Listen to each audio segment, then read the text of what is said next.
এখানে আমি এইটা হচ্ছে আমি ফেসবুকে একটা পোস্ট দেখি, সেখানে হচ্ছে গত বিজয় দিবস মানে 2025 সালে ডিসেম্বর একটা বিজয় দিবস উপলক্ষে একটা কন্টেস্ট ছাড়া হয়, ডক্টর মান্নান ফটোগ্রাফি চ্যালেঞ্জ, যেখানে পুরান ঢাকার বিভিন্ন মানব জীবন সমস্যা তুলে ধরার কথা বলা হয়েছিল। তা আমার কালেকশনে বা আমার ছবি, আমার তোলা ক্লিকে বেশ কিছু ছবি ছিল, তার ছবিগুলো সাবমিট করি।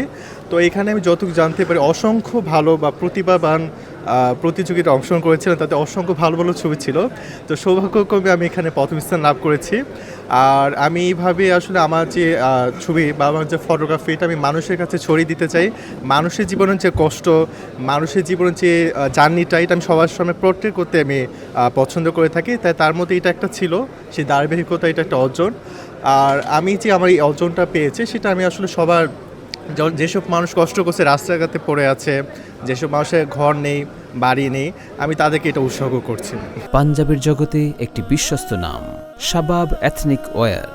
এটা অবশ্যই খুবই ভালো বিষয়। এতে আমাদের যুবক যারা আছে তাদের ভালো কাজে পরিধি বেড়ে যাচ্ছে। যদি আজকের দিনে যে এই কন্টেস্টের কথা যদি বলে থাকি, এখানে অনেকেই ছবি তুলছেন, অনেকে ছবি তোলার চেষ্টা করেছেন।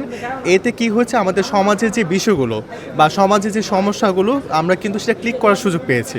এবং একই সাথে সেটা কি হলো, আমরা কিন্তু সমাজ নিয়ে ভাবা বা সমাজ নিয়ে কাজ করার উৎসাহ পেয়েছি। এটা ডক্টর মান্নানকে অবশ্যই সাধুবাদ জানাচ্ছি যে এরকম আয়োজন করার জন্য, এবং আশা করি আরও এরকম ভালো ভালো আয়োজন করবে, যেন আমাদের মতো যারা যুবক আছেন তারা ভালো ভালো কাজের সাথে সংযুক্ত হওয়া অনুপ্রেরণা পায়। এখানে আমি সর্বমোট 15 থেকে 16টার মতো ছবি দিয়েছিলাম। না, এখানে মাধ্যমে কোনো বাধ্যবাধকতা ছিল না, সেটা ডিএসএলআর ক্যামেরা হতে পারে বা মোবাইল ক্যামেরাও হতে পারে। তবে এখানে আমাদের সাবজেক্টের একটু নির্ধারণ ছিল, সেটা ছিল আমাদের পুরান ঢাকার যে আশেপাশ বা পুরান ঢাকার যে সমাজ, সেই সমাজটাকে আমাদের ক্লিকের মাধ্যমে তুলে ধরা।